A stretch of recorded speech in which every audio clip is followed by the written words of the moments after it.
Welcome friends. आज हमारा webinar है कोरिएंडर पालक फेनुग्रीक, मतलब धनिया पालक और मेथी की प्रोडक्शन 40% तक कितनी कैसे बढ़ाएं। थोड़ा सा इंट्रोडक्शन मेरे बारे में। मेरा नाम है समीर अलाहाबादी। मैंने पढ़ाई करी है केमिकल इंजीनियरिंग और पोस्ट ग्रेजुएट डिप्लोमा किया बिजनेस मैनेजमेंट में। 22 साल का मुझे एक्सपीरियंस है एग्रीकल्चर की फील्ड का। मेरी खुद कंपनी है उत्कर्ष एग्रोकेम प्राइवेट लिमिटेड, जहाँ जिसमें मैं टेक्निकल डायरेक्टर हूँ।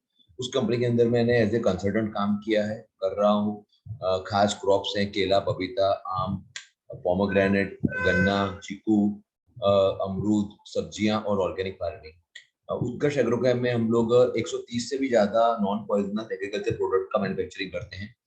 ये प्रोडक्ट आपको www.utkarshagro.com से मिल सकती हैं और अमेजन फ्लिपकार्ट पे मिल सकती हैं। ज्यादा विगत आपको इधर मिल सकती है।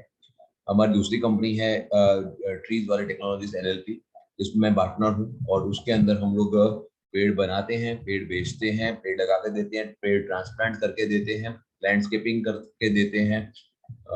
ये सब हमारा काम है। दोनों कंपनियां हमारी सूरत स्थित हैं। मैं एज ए विजिटिंग फैकल्टी भी काम करता हूँ IIM जम्मू के लिए और EDI के लिए। अब वही प्रॉफिटेबल फार्मिंग के लिए क्या क्या खास जरूरी है, हम क्या क्या देखने वाले हैं इसके अंदर।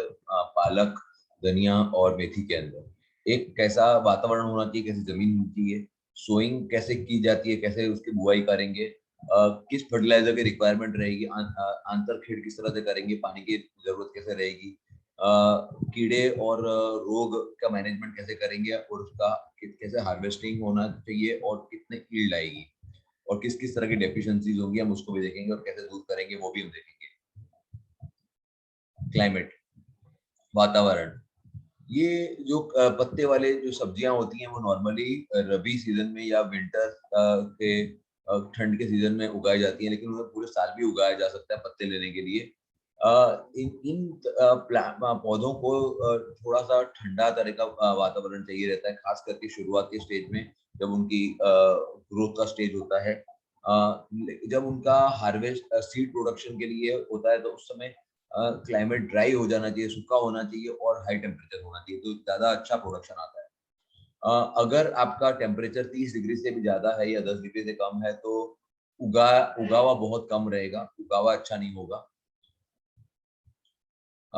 जो जहां पर आप उगा रहे हैं तो वहां पर बर्फ या ओला नहीं पड़ना चाहिए, खास करके फरवरी मार्च के महीने में, क्योंकि वो उस समय फ्लावरिंग की और सीड सेटिंग की स्टेज होती है।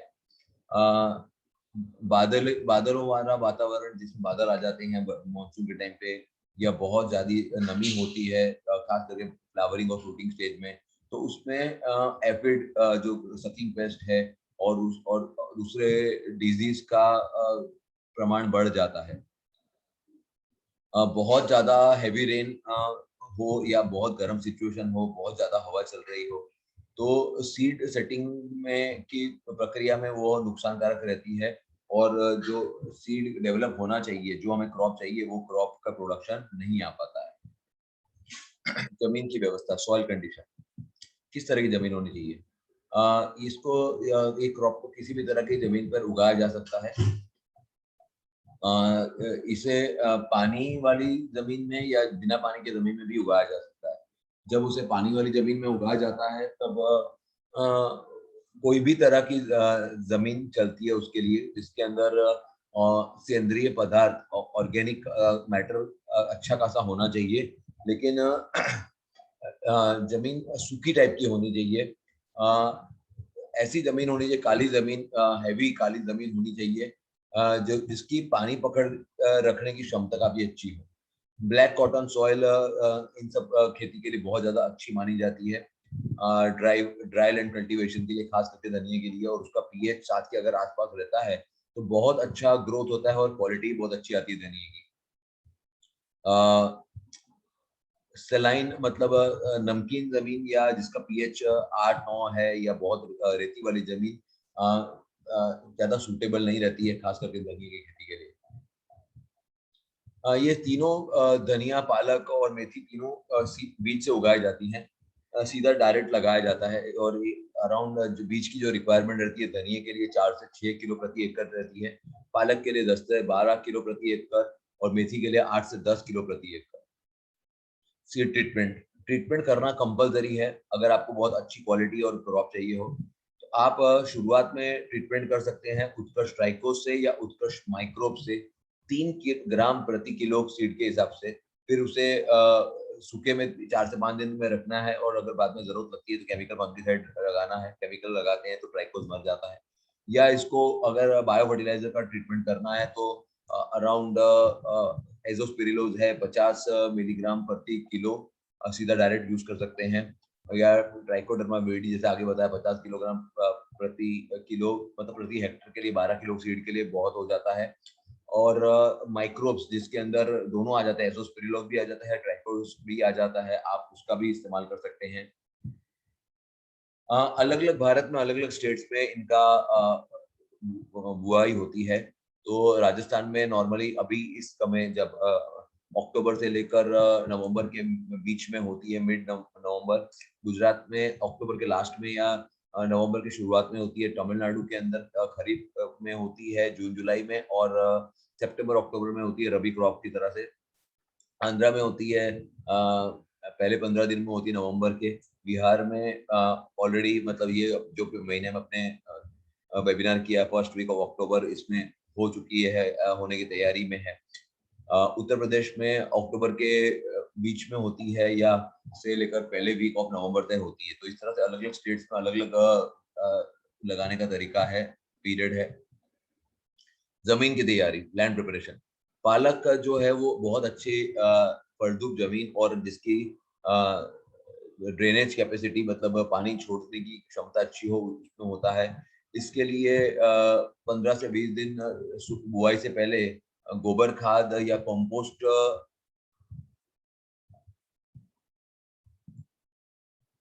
देना होता है।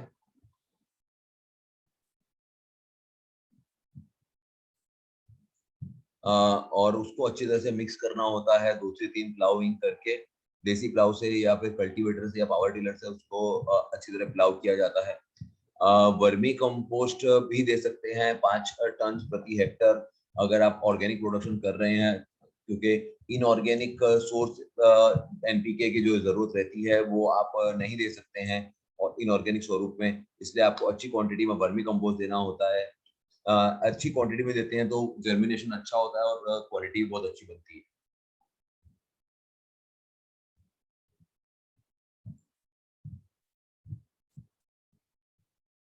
रेस बेड बेड बनाकर अगर करते हैं तो वो ज्यादा अच्छा रहता है। तो बेड बनाने के लिए पूरे के पूरे प्लॉट को अलग अलग छोटी छोटी साइज के अंदर डिवाइड किया जाता है।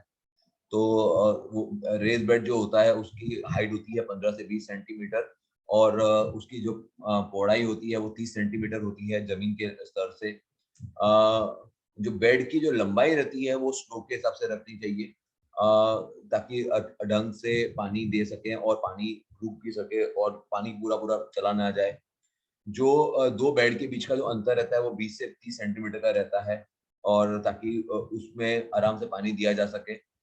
ये जो रेस बेड का जो पाड़ा बना के गुजराती में हमारे पाड़ा बना के जो सिस्टम रहता है वो ज्यादा एडवांटेज रहता है फ्लैट जमीन की बजाय, क्योंकि इसकी वजह से हवा बहुत अच्छी तरह अंदर आ सकती है और वाष्पा कंडीशन बहुत अच्छी बनती है। तो इसकी वजह से मल्टी कटिंग आराम से ले सकते हैं। क्वालिटी बहुत अच्छी आती है पत्तों की। पानी क्योंकि ड्रेनेज अच्छा हो जाता है तो पानी की जरूरत भी कम पड़ती है, लेबर की जरूरत भी कम पड़ती है और जो रोग आता है विल्ट का या जो हम आगे रोग देखेंगे वो भी कम आता है और यील्ड भी बहुत ज्यादा अच्छी आती है। बुआई, सोइंग। सोइंग ज्यादातर बीज को ब्रॉडकास्टिंग मतलब हाथ से यूं डाल के की जाती है लेवल प्लॉट के अंदर और बेड या अथवा बेड के अंदर। वो जैसे आगे बताया कि दो बेड में 15 से 20 सेंटीमीटर का अंतर है तो उस तरह से रोक के ऊपर डाली जाती है। अगर बीज थोड़ा अगर ज्यादा डल गया होता है तो उसका 10-15 दिन के बाद थिनिंग की जाती है ताकि दो पौधों के बीच में 5 से 6 सेंटीमीटर का अंतर मेंटेन कर सकें। जो बुआई की जो डेप्थ रहती है वो 2 से 3 सेंटीमीटर रहती है। बीज को पानी के अंदर भिगो के 24 घंटे से पहले करके रखते हैं तो उगाने की परसेंटेज, जर्मिनेशन परसेंटेज बहुत ज्यादा अच्छा आता है। अगर जमीन में जितना भेज चाहिए, मॉइस्चर चाहिए, अगर वो नहीं है तो बुआई से पहले एक हल्का सा पानी दे देना चाहिए ताकि जर्मिनेशन बहुत अच्छा आए। बुआई के बाद में 8 से 10 दिनों के अंदर पौधे उगने शुरू हो जाते हैं, अगर जमीन का मॉइस्चर अच्छा है और टेम्परेचर भी सूटेबल है उसके लिए। नॉर्मली लाइन, सीधी लाइन के अंदर बुआई करनी ज्यादा अच्छी होती है अगर आप मल्टी कटिंग करना चाहते हैं, और खरपतवार को दूर करना भी आसान रहता है। जो दो रो के बीच में जो इंटर कल्टीवेशन जो होता है तो वो भी आसान रहता है। तो पूरी लाइन के हिसाब से अगर करते हैं तो बुआई तो सब काम करने में आसानी होती है। खाद, गोबर और खाद की प्रक्रिया, अच्छा ग्रोथ आए, अच्छा पत्ते बने, उसके लिए जमीन की फलद्रुपता होनी बहुत अच्छी है। अराउंड 25 टन का गोबर खाद प्रति हेक्टर देने से, शुरुआत में देने से जमीन की फलद्रुपता नहीं भी अच्छी है तो भी वो बहुत जमीन तैयार हो जाती है देने के लिए। इसके अलावा 90 किलो नाइट्रोजन, 50 किलो फास्फोरस और 50 किलो पोटेशियम का डोज दिया जाता है प्रति हेक्टर। ये यूनिवर्सिटी रिकमेंडेशन अगर 4 से 6 कटिंग लेनी हो तो पूरी की पूरी जो डोज रहती है वो शुरुआत में फास्फोरस और पोटाश की दी जाती है, और जो नाइट्रोजन की रहती है वो तीसरे भाग की दी जाती है बुआई के समय। बाकी की जो दो डोज रहती है वो पहली कटिंग के बाद और दूसरी कटिंग के बाद दी जाती है। अगर आजकल ऑर्गेनिक की पॉपुलैरिटी बढ़ रही है, इसके लिए आप केमिकल फर्टिलाइजर की जगह vermi compost, vermi wash, bio fertiliser वो सब भी दे सकते हैं, और बायो जैविक चीजों का स्प्रे भी कर सकते हैं ताकि सब नियंत्रण में रहे रोग जीवात। इसकी हम बात आगे करने ही वाले हैं। तो हमारे हिसाब से जो रिकमेंडेशन है प्रॉफिटेबल फार्मिंग के लिए, तो लगाते समय गोबर खाद 6 से 7 टन प्रति एकड़, जैसे मैंने एक हेक्टर की बात करी है, एकड़ में 6 से 7 tonne, urea 35 kilo, DAP 20 kilo, MOP 20 kilo प्रति एकड़ देना है। सीड ट्रीटमेंट के लिए माइक्रोब देना है, माइक्रोब के अंदर ट्राइकोस भी आ जाता है, एजोस्पिरिलुस भी आ जाता है, फास्फोरस, पोटैश, सभी तरह के बैक्टीरिया, फंगस भी आ जाते हैं। जर्मिनेशन के बाद में, ताकि कुछ प्रॉब्लम ना आए, मरण ना आए, तो 5 पत्ते की जब स्टेज आती है तो जड़ों में माइक्रोब्स और रेमोजेल देना चाहिए। फिर 20 दिन के बाद, जर्मिनेशन उगने के 20 दिन के बाद horse power 7 litre, roots multiply 1 litre और स्ट्रेस फ्री 1 लीटर देने से जो क्या बोलते हैं, टिलरिंग रहता है वो बहुत अच्छा रहता है और बहुत अच्छी संख्या आती है पत्तों की। जब ग्रोथ स्टेज शुरू हो जाता है 25 दिन में जर्मिनेशन का, तो उसके लिए प्राइमोल 2 ग्राम प्रति लीटर और स्ट्रेस फ्री 2 ml प्रति लीटर पानी के हिसाब से स्प्रे करना चाहिए। यही स्प्रे 10 दिन के बाद, 35 दिन के बाद करना चाहिए। हर कट के बाद में हमें horse power, roots multiplier, stress free का देना चाहिए और स्प्रे करना चाहिए, बीम प्लस, प्राइमोल और यूरिया की एप्लीकेशन करना चाहिए। अगर हम ये करते हैं तो उत्पादन जो आप ले रहे हैं उससे कम 30 से 40% ज्यादा उत्पादन आना ही आना है। ये जो मैंने प्रोडक्ट की बात करी है कि बुआई के समय माइक्रोब्स देना है, आपको 5 पत्तों की स्टेज में माइक्रोब्स एमोजेल का ड्रेंचिंग करना है। 20 दिन के बाद में रूट्स मल्टीप्लायर, स्ट्रेस फ्री और हॉर्स पावर का करना है। पत्तों की अच्छी ग्रोथ के लिए प्राइमोल और स्ट्रेस फ्री के 35 दिन के बाद करना है स्प्रे। और हर कटिंग के बाद में ड्रेंचिंग करना है horse power, stress free, roots multiplier का, और स्प्रे करना है बीम प्लस, प्राइमोल के साथ में, और साथ में यूरिया खाद देना है। अब अलग अलग जो रोग आते हैं, जैसे विल्टिंग है, तो विल्टिंग के लिए फंगफ्री 1 लीटर प्रति एकड़ देना है। अगर आपका रूट नॉट नेमेटोड्स भी देखा गया है, नेमेटोड या नीमोफंगो देना है 1 लीटर प्रति एकड़। अगर आपके पत्तों में पाउडरी मिल्ड्यू आ रहा है या लीफ स्पॉट या एंथ्रेक्नोज आ रहा है तो फंगफ्री का 2 ml प्रति लीटर के साथ स्प्रे करें। अगर एफिड्स है, थ्रिप्स है, कटवर्म है, आर्मी वर्म है, स्पाइडर माइट्स है, तो बायोक्लीन का 2 ml प्रति लीटर के साथ स्प्रे करें। लीफ माइनर और बीटल्स के लिए आप निमोस सीपी 4 ml प्रति लीटर पानी के हिसाब से, या निमोस गोल्ड 1 ml प्रति लीटर पानी के हिसाब से आप स्प्रे कर सकते हैं। जो हमने आपको प्रोडक्ट बताया, ये हमारा फंगफ्री है, निमेटोनिल, फंगफ्री, बायोक्लीन स्वीप, निमो सीपी। अभी इन सब के लिए हमारी गिफ्ट्स की स्कीम भी चल रही है। अगर आप अभी हमारी वेबसाइट से खरीदते हैं, दिवाली तक की स्कीम है, तो आपको हर खरीदी के साथ में हमारा शॉपिंग बैग अथवा लैपटॉप बैग, ट्रैवल बैग या बड़ा सा बैग मिल सकता है। आप हमारे www.utkarshagrocamp.com से खरीदिए और ये सब गिफ्ट्स का भी लाभ लीजिए खेती के साथ साथ। आप देखेंगे पानी, इरिगेशन,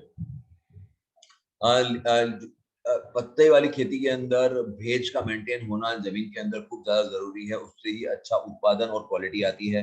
अगर आपकी जमीन हल्की है, लाइट है, तो आपको पानी बार बार देने की जरूरत पड़ती है सोइंग के बाद में। लेकिन अगर हैवी काली जमीन है तो सोइंग के पहले अगर पानी दिया हुआ है तो जमीन में भेज होता है तो तुरंत पानी देने की जरूरत नहीं रहती है। उसके बाद का जो इरिगेशन है वो 2 से 3 दिन के अंतराल के ऊपर जमीन का भेज को देखकर, क्लाइमेट को देख के देना चाहिए।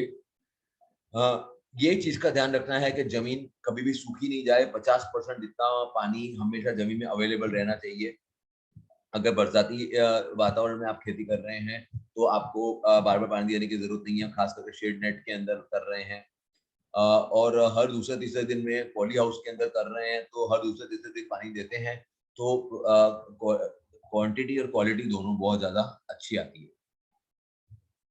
क्रॉप रोटेशन, पाक की फेरबदली। क्रॉप रोटेशन एक बहुत महत्वपूर्ण एग्रीकल्चर की टेक्निक है जिसकी वजह से जमीन की क्वालिटी अच्छी मेंटेन रहती है, प्रोडक्शन अच्छा मिलता है। इसके अंदर जो भी जमीन के अंदर जो रोग या जो भी डेफिशिएंसीज हो गई हैं वो हर क्रॉप कुछ ना कुछ लेता है और कुछ ना कुछ देके जाता है। नॉर्मली कुछ जमीन में कोई भी खरीफ में कोई भी क्रॉप नहीं दिया जाता है क्योंकि उसे रबी के लिए रखा जाता है। लेकिन जहाँ पे बहुत इंटेंसिव कल्टीवेशन होता है वहां पे खरीफ क्रॉप में छोटा ड्यूरेशन का कुछ पल्सेस की मतलब पल्सेस की खेती की जाती है या कोई सब्जी की खेती की जाती है। अगर पूरा का पूरा पानी के बरसाती के पानी के ऊपर ही खेती हो रही है तो कुछ भी तरह के मिलेट्स या अनाज कुछ उगाया जाता है या फिर कॉटन उगाया जाता है। अगर मिक्स क्रॉप में आप कर रहे हैं तो पत्तों की खेती कॉटन के साथ में या उड़द के साथ में आप कर सकते हैं। उत्तर भारत के अंदर नॉर्मली गन्ने के साथ में पालक मेथी की खेती की जाती है। तो इसकी वजह से जो रोग जो जीवात या जो खरपतवार है वो कम हो जाता है और एक अच्छा क्रॉप रोटेशन का काम का होता है। तो क्रॉप रोटेशन जो अनुभव के हिसाब से देखा गया है तो इस तरह से कर सकते हैं कि पहले मक्का आलू के बाद में पालक मेथी या धनिया इसकी खेती होती है। गर्मी के अंदर मूंग बाजरा मक्का के आलू के साथ में बाद में पालक मेथी या धनिया किया जाता है। या फिर चावल की खेती के बाद में चावल मक्का आलू के बाद में इसकी खेती की जाती है, पत्तों वाली खेती। गर्मी में मूंग की खेती के बाद में काली उड़द की खेती की जाती है। उसके बाद में मक्का आलू की खेती के बाद में पत्तों की सब खेती की जाती है। या फिर भिंडी लाल चोली मक्का आलू के बाद में खेती की जाती है। या भिंडी गुआर के बाद में धनिया की खेती की जाती है। गर्मी के अंदर गर्मी में मक्का लिया जाता है। तो ये एक तरीका है जो काफी अनुभवी काफी किसानों के अनुभव से लिया गया है। तो इस तरह से आप क्रॉप रोटेशन कर सकते हैं और अच्छी उत्पादकता ले सकते हैं। इंटर कल्टीवेशन आंतरखेड़, खास करके ये वीडिंग के लिए मतलब खरपतवार को दूर करने के लिए जरूरी है। रेगुलर कल्टीवेटर अगर करते हैं या हाथ से करते हैं तो जमीन खरपतवार से दूर रहती है। 2 से 3 बार कल्टीवेटर या हैंड वीडिंग करते हैं तो वीड्स भी कंट्रोल रहते हैं और जितनी हवा चाहिए जमीन में जाती है। लगातार हम क्लीनिंग और जो 2 बेड के बीच का एरिया है उसको अगर हाथ से सफाई करते हैं तो इरिगेशन खास करके रेस बेड के अंदर इरिगेशन पानी देने में भी आसानी रहती है। खरपतवार को दूर करने के लिए जब वेजिटेटिव ग्रोथ का समय चल रहा होता है तो प्लांटेशन लगाने से पहले प्री प्लांटेशन में फ्लूक्लोरीन का 7.5 से 1 किलोग्राम प्रति हेक्टर के हिसाब से या फिर ऑक्सी फ्लोरपेन का 150 ग्राम प्रति हेक्टर के हिसाब से या पेंडिमिथिलिन का 750 से 1 किलोग्राम प्रति हेक्टर के हिसाब से 400-500 लीटर पानी में डाल के स्प्रे किया जाता है। नॉर्मली केमिकल खरपतवार अगर आपने यूज किया है तो 50 से 55 दिन के बाद में हाथ से खरपतवार को दूर किया जाता है ताकि जितने खरपतवार है वो दूर हो जाएं, और उसके बाद में लगातार खरपतवार को हार्वेस्टिंग तक किया जाता है। ग्रोथ रेगुलेटर, अगर हम यूरिया के साथ में 1.5% यूरिया और जिब्रेलिक एसिड GA3 15 ppm अथवा भीम प्लस आधा ml के हिसाब से अगर स्प्रे करते हैं तो पत्ते की साइज बहुत बड़ी हो जाती है, यील्ड भी बहुत अच्छा आता है, और साथ में विटामिन सी और कैल्शियम का कंटेंट भी बढ़ता है। लेकिन बहुत ज्यादा बार और बहुत ज्यादा क्वांटिटी में अगर करते हैं तो क्वालिटी भी बिगड़ जाती है, और शेल्फ लाइफ मतलब फ्रेशनेस जो रहने का समय रहता है वो भी बिगड़ जाता है। अब हम देखेंगे अलग अलग तरह के जो इंसेक्ट जो लगते हैं वो उसके बारे में। लीफ माइनर जो होता है वो पत्ते की 2 लेयर के बीच में रहता है, और वो रस को चूस लेता है, और सफेद सफेद सांप जैसे निशान पड़ जाते हैं, ये आप जैसे दे सकते हैं। इसका नियंत्रण करने के लिए आप नीमोज गोल्ड जो 1000 ppm नीम ऑयल वाला रहता है वो 1 से 2 ml प्रति लीटर के हिसाब से, या उत्कर्ष बायो क्लीन स्वीप का 2 से 3 ml के हिसाब से आप स्प्रे कर सकते हैं। बायो क्लीन स्वीप की बजाय नीमोस गोल्ड और या नीमोसिपी का करना ज्यादा अच्छा रहता है। एफिड्स, एफिड जो रहते हैं वो सकिंग पेस्ट चूसते हैं पत्ते के पीछे के, देखे गए हैं उसकी ग्रोथ भी नहीं होता है, और इसकी वजह से मोजेक वायरस भी फैलता है। इसके लिए आप नीमोस का भी स्प्रे कर सकते हैं और बायो क्लीन का भी स्प्रे कर सकते हैं, तुरंत आपको राहत मिल जाएगी। थ्रिप्स, थ्रिप्स जो रहते हैं वो एकदम छोटे छोटे कलर के रहते हैं और रस को पूरे चूस डालते हैं, और पत्तों को उल्टी की तरफ कर्लिंग कर डालते हैं, और उनकी मल्टीप्लिकेशन बहुत फास्ट रहती है, और 2 वीक के अंदर क्रॉप को खत्म कर डालते हैं अगर उसको नियंत्रण नहीं किया जाए। तो उसके काफी नियंत्रण रहते हैं, जैसे आप केमिकल पेस्टिसाइड का इस्तेमाल कर सकते हैं, या लहसुन की आग लगा सकते हैं, या आप प्रीडेटर छोड़ सकते हैं लेस विंग लार्वा जैसे, या आप हाथ से दूर कर सकते हैं कि भी खरपतवार को नियंत्रण करके इंटरक्रॉप कर सकते हैं। इसके अलावा आप जैविक स्प्रे में उत्कृष्ट बायोक्लीन का 2 से 3 ml प्रति लीटर के हिसाब से स्प्रे भी कर सकते हैं। थ्रिप्स का नियंत्रण बहुत अच्छा आता है। कटवर्म, कटवर्म जो छोटे स्टेज में होते हैं, लार्वल स्टेज में होते हैं, वो बहुत ज्यादा नुकसानकारक रहते हैं, और जैसे उनका नाम बोल रहा था वो डंडी को, स्टेम को कट कर डालते हैं, और पत्ते अलग पड़ जाते हैं डंडी से, और सिर्फ डंडी ही दिखाई देती है। आर्मी वर्म मतलब एक साथ में बहुत सारे फोड़ोप्टेरा कहा जाता है, एक साथ में बहुत सारे इल्ली दिखाई देती है। तो ये जो इल्ली रहती है वो ब्राउन कलर की, ग्रे कलर की रहती है, और अंडे रख के बहुत बड़ी संख्या में नुकसान करते हैं, और छेद भी कर डालते हैं और पत्तों के ऊपर। और इन दोनों को कंट्रोल करने के लिए आप अलग अलग तरह के प्रीडेटर छोड़ सकते हैं, या अगर आपके यहाँ पक्षी आते हैं तो पक्षी भी नॉर्मली खा जाते हैं, खास कर, लेकिन ठंड में या वेट स्प्रिंग में देखे नहीं गए हैं। प्रैक्टिकल मेथड है, अगर बहुत बड़ा एरिया है तो आप आर्मी वन का पॉपुलेशन अगर बहुत ज्यादा बढ़ गया है तो उसके लिए आप केमिकल का स्प्रे कर सकते हैं, या फिर आप जैविक तरह से नियंत्रण करना चाहते हैं तो उत्कर्ष बायो क्लीन स्वीप का 2 से 3 ml प्रति लीटर के हिसाब से स्प्रे कर सकते हैं। बीटल्स, ये बीटल जो होते हैं वो छोटे छोटे डार्क काले रंग के उड़ते हैं और पत्ते को खाकर उनमें छेद कर डालते हैं। ये काफी नुकसानकारक रहते हैं और हर पौधे के हर एक भाग को नुकसान करते हैं, और इसकी वजह से मोज़ेक वायरस और बैक्टीरियल विल्ट भी फैलता है। स्पाइडर माइट जो रहते हैं वो लाल रंग के या पीले रंग के रहते हैं और पत्ते के पीछे दिखाई देते हैं, और पत्ते के पीछे के सर को लाल रंग का कर डालते हैं। खास करके दिन में जब बहुत गर्मी रहती है और रात में बहुत ठंडी रहती है तब स्पाइडर माइट्स का देखा गया है। वो क्लोरोफिल चूस लेते हैं और पूरे के पूरे पत्ते को पीला कर डालते हैं। इनके नियंत्रण के लिए, स्पाइडर माइट्स के नियंत्रण के लिए आप सल्फर 3 ग्राम या प्रोपरगेट 2 ml या डाइकोफोल 3.5 ml प्रति लीटर पानी के हिसाब से 2 बार 10 दिन के अंतर पर स्प्रे कर सकते हैं। अगर आप जैविक तरह से नियंत्रण करना चाहते हैं तो उत्कृष्ट बायो क्लीन स्वीप का 2 से 3 ml प्रति लीटर के हिसाब से 10 दिन के अंतर पे 2 छिड़काव कर सकते हैं। बायो क्लीन स्वीप ये है और उत्कृष्ट नीमोन गोल्ड ये है। रूट नॉट नेमेटोड भी काफी कुछ देखा गया है, जो पौधों जड़ों में से पानी या जो न्यूट्रिएंट चाहिए वो नहीं लेने देता है। जो पौधा रहता है वो एकदम सिकुड़ना शुरू हो जाता है और समय के साथ में मर जाता है अगर इसका नियंत्रण नहीं किया जाए।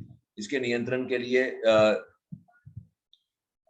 2 फुट जितनी जमीन को खोदा जाता है और मतलब लगाने से पहले, क्रॉप को लगाने से पहले, और क्रॉप को सूर्य प्रकाश दिया जाता है ताकि नेमेटोड जो जमीन में वो मर जाएं प्लाव करने के बाद में। फिर 15-20 दिन के बाद में किया जाता है। अगर आप क्रॉप में आ जाता है ये सब करने के बाद भी, तो आप यूज कर सकते हैं उत्कर्ष का निमेटोनिल या उत्कर्ष का निमेटोड 1 लीटर या 1 किलो प्रति एकड़ ड्रेंचिंग के द्वारा जमीन में देकर। निमेटोनिल के अंदर अलग अलग तरह के फंगस आते हैं, जैसे बेसिलोमाइसिस लिलासिना, पुचोनिया, क्लेमाइडोस्पोरिया, मेटारिजिम, एनिसोफ्ली और भी 3 तरह के फंगस आते हैं। निमेटोड जो है लिक्विड है, पाउडर, दोनों बेसिलोमाइसिस लिलासिना स्पीशीज स्ट्रेन से बना हुआ। अलग अलग तरह के रोग, फंगल रोग, विल्ट के अंदर जो नीचे का पत्ता रहता है वो पीला पड़ना शुरू हो जाता है, बाद में सूख जाता है, बाद में पौधा एकदम सूखकर मर जाता है। इसके नियंत्रण के लिए, अगर केमिकल नियंत्रण के लिए आप कार्बेंडिज्म का सीड का ट्रीटमेंट कर सकते हैं 2 ग्राम प्रति किलो के हिसाब से, या सीड ट्रीटमेंट उत्कर्ष सूडोज का 10 ग्राम प्रति किलो, या उत्कर्ष फंगरी 2 से 3 ml प्रति लीटर के हिसाब से कर सकते हैं। केमिकल ड्रेंचिंग के लिए कार्बेंडिज्म का या कॉपर ऑक्सीक्लोराइड का भी ड्रेंचिंग कर सकते हैं, या आप फंगरी का भी ड्रेंचिंग कर सकते हैं 1 लीटर प्रति एकड़ के हिसाब से। पाउडरी मिल्ड्यू के अंदर छोटे छोटे सफेद रंग के धब्बे पत्ते के ऊपर दिखाई देते हैं, जो पूरे के बाद में पूरे के पूरे पत्ते के ऊपर फैल जाते हैं। जो पाउडरी मिल्ड्यू रहता है वो डंडी के ऊपर भी दिखाया जाता है, और अगर बहुत ज्यादा इन्फेक्शन रहता है तो पूरा का पूरा पौधा सफेद रंग का कोई राख छांटी वैसा दिखाई लग जाता है। केमिकल स्प्रे के अंदर आप वेटेबल सल्फर का 0.2% के हिसाब से कर सकते हैं, या हेक्सागोनाजोल का स्प्रे कर सकते हैं, या फिर आप उत्कर्ष फंगरी का 203 ml प्रति लीटर के हिसाब से स्प्रे कर सकते हैं। डाउनी मिल्ड्यू के अंदर शुरुआत के अंदर डल से लेकर ब्राइट येलो कलर का स्पॉट दिखा जाता है पत्ते के पीछे के साइड में। जैसे ही ये आगे बढ़ता है तो ये स्पॉट जो रहते हैं वो बड़े होने शुरू हो जाते हैं और पत्ते के ऊपर ब्राउन कलर के और सूखना शुरू हो जाता है, जैसे आप ये देख सकते हैं यहाँ पर। अगर ध्यान से देखा जाए तो पत्ते के पीछे की बाट में पर्पल रंग का फंगस का भी ग्रोथ देखा जाता है। जहाँ पर अगर ये रोग बहुत ज्यादा बढ़ जाता है तो पत्ते पूरे के पूरे मुड़ जाते हैं, टेढ़े मेढ़े हो जाते हैं और सूखने शुरू हो जाते हैं और क्रॉप फेल हो जाता है। एंथ्रेक्नोज की शुरुआत में छोटे छोटे गोल गोल पानी के अंदर सूखे हुए लेजियन बनने शुरू हो जाते हैं, नए और पुराने दोनों पत्तों के अंदर। अब बाद में अगर इसका नियंत्रण नहीं करते हैं तो वही बड़े साइज में हो जाते हैं और एकदम पत्ते को एकदम पतला और पेपर जैसा बना डालते हैं। लीफ स्पॉट के अंदर ये जैसे देख सकते हैं कि कत्थई रंग का 0.2 इंच के डायमीटर का लीफ स्पॉट आना शुरू हो जाता है, कत्थई कलर का। डार्क एकदम हरा रंग का ग्रीन स्पोर्स और माइसेलियम बनना शुरू हो जाता है बीच के भाग में। Damping off and root rot. Damping off के अंदर शुरुआत के स्टेज में ही जो जड़ों के ऊपर का भाग रहता है, ये वाला जो भाग रहता है, ये स्टेम वगैरह भाग रहता है, उसके अंदर उसकी वजह से जर्मिनेशन भी अच्छा नहीं होता है। जर्मिनेशन होने से पहले मर जाता है, या उगने के बाद में पौधा मर जाता है, बड़ा नहीं रहता है। इसके नियंत्रण के लिए आप जमीन में ट्राइकोज एल है, सूडोज एल है, उसको जमीन में दे सकते हैं, या फंगरी को भी आप जमीन में दे सकते हैं। फंगरी के अंदर ट्राइकोडर्मा विरिडी, ट्राइकोडर्मा हर्जेनियम, एम्पेलोमाइसिलिस, गोस्क्वालिस और काफी स्पीशीज आती हैं जो जमीन जन्य और हवा जन्य रोगों को दूर करती हैं।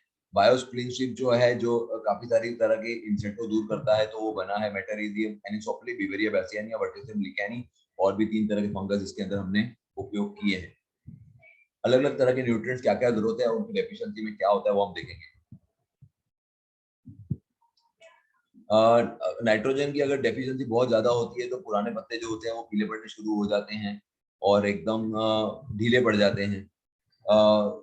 जिस तरह से आप देख रहे हैं, नाइट्रोजन की कमी को दूर करने के लिए आपको खास हमने जैसे रिकमेंड किया है, यूरिया दे सकते हैं, अमोनियम सल्फेट दे सकते हैं, स्प्रे के अंदर कैल्शियम नाइट्रेट, मैग्नीशियम नाइट्रेट या पोटेशियम नाइट्रेट का भी स्प्रे कर सकते हैं।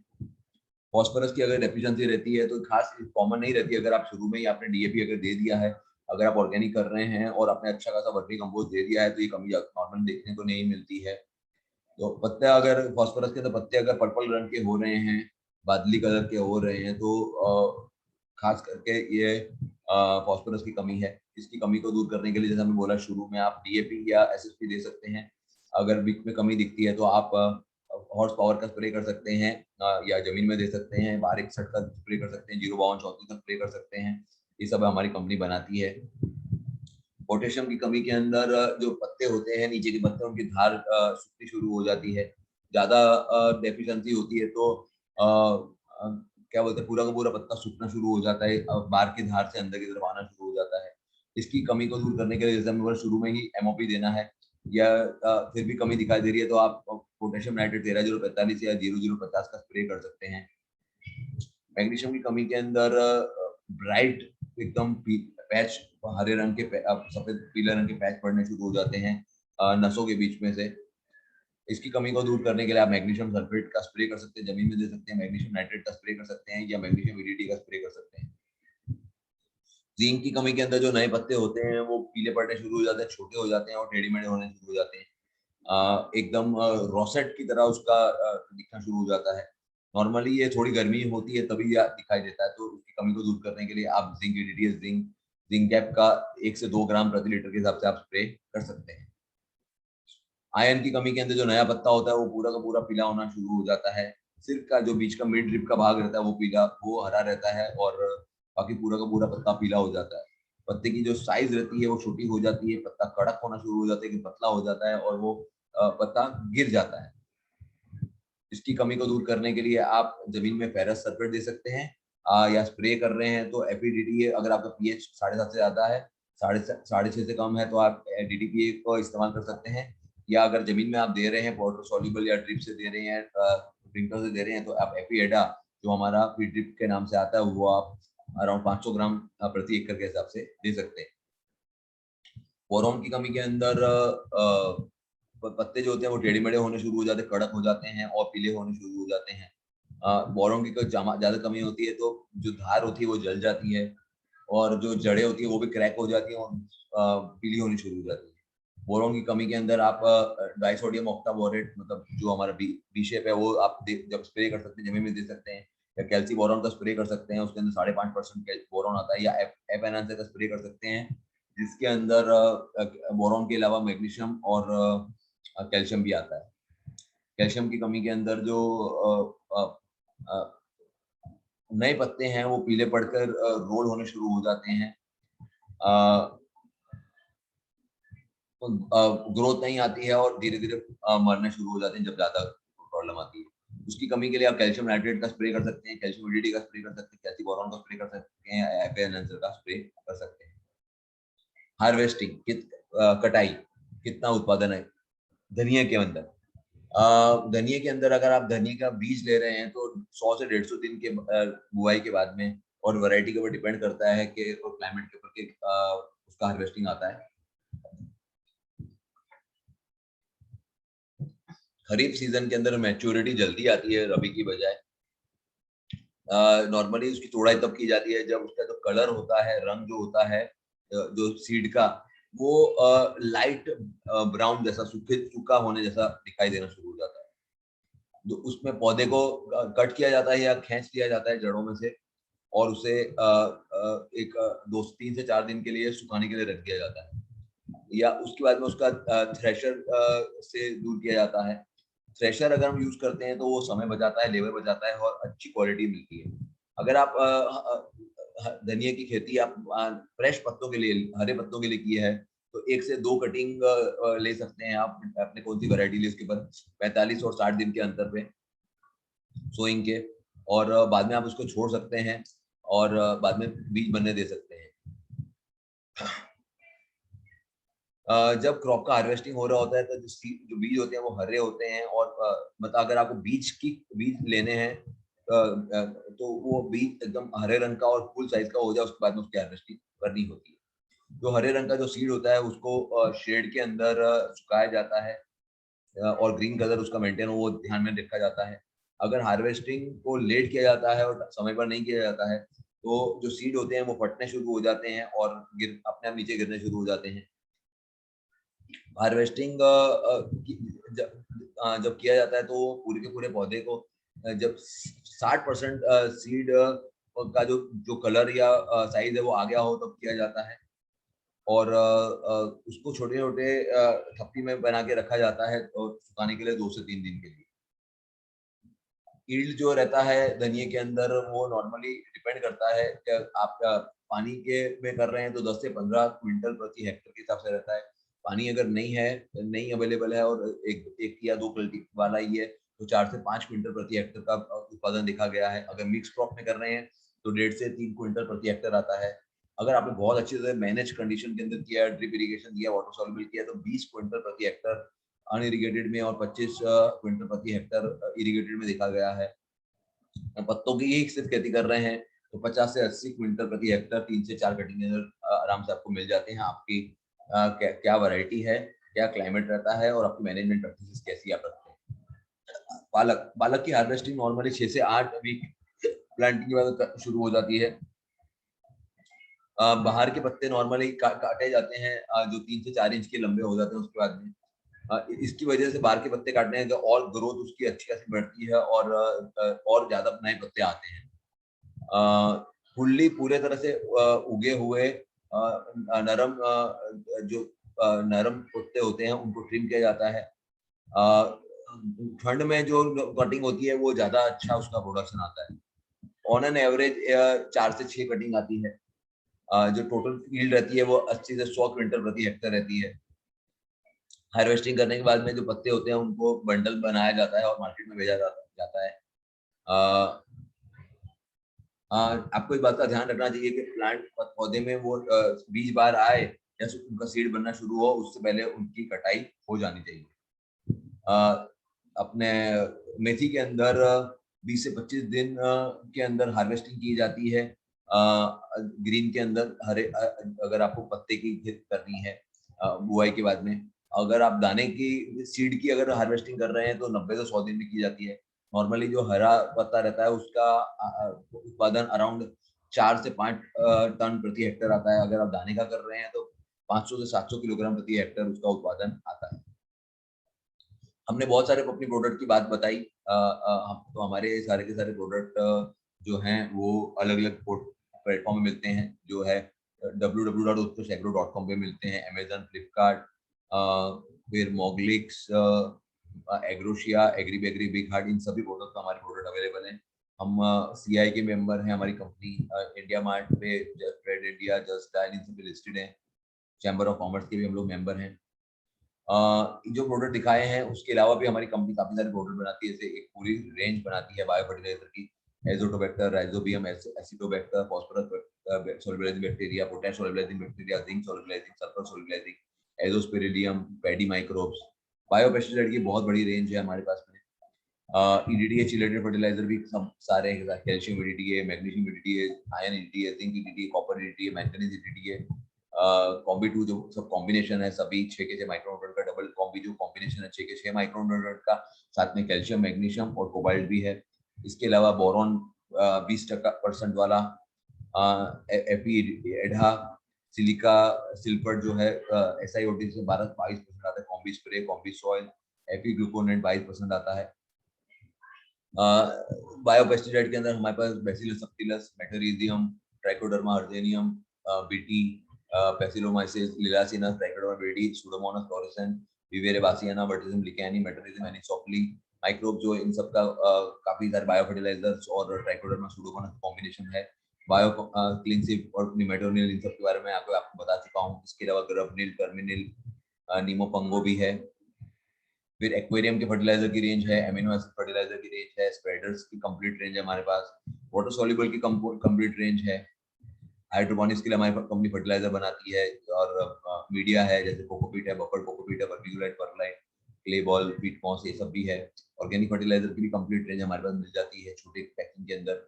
नेचुरल प्लांट प्रोटेक्टर जैसे कि नीम ऑयल बेस्ड प्रोडक्ट है, 300 ppm, 1500 ppm, 10,000 ppm, 50,000 ppm, shield, ट्रिकोज, माइटोज, वायरोस, फंगनिल, वायरिम्यून, एमिड्यू, प्यूल्यू, सिल्वर H2O2, नेचुरल फर्टिलाइजर, यूमिनोज, एमिनोज, जाइमोज, बीम प्लस, पेम gold, black pearl, panther, roots multiplier, release, stress free, जाइमोज पी,